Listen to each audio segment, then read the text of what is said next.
A human being's desires can only be fulfilled according to their natural purpose.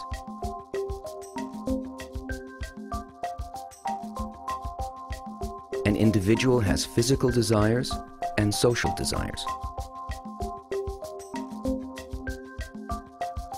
The physical desires can be fulfilled by the individual, and their purpose is survival.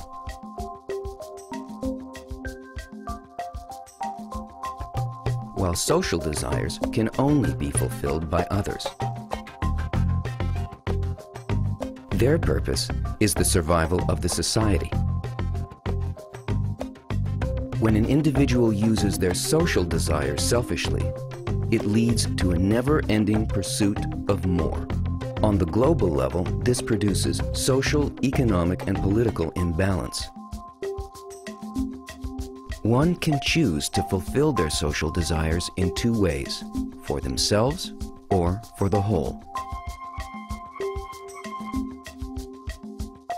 Obviously, choosing global benefit as the aim balances the global surplus, creating positive results at all levels.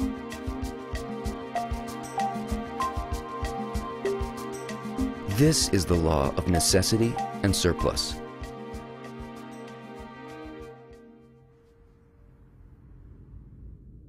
But the sad thing is, we're all addicted to the surplus.